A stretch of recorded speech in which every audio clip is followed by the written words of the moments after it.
Taşlık yürek bayrağı, Elem Cahan mehr muhani, Türkmenistan bakal bayramı, Türkmenistan dostluk mekanı. Öne dine öne, can vatanım Türkmenistan'ım. Öne dine öne, can vatanım Türkmenistan'ım.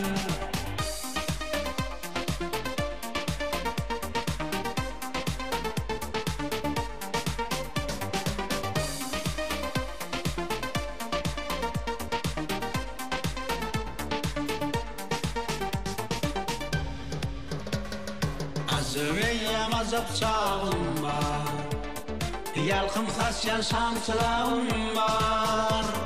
Hak dilemiş büyük gerçeğim, Kahraman halkımız var. Öne dine öne, can vatanım Türkmenistan'ım. Öne dine öne, can vatanım Türkmenistan'ım.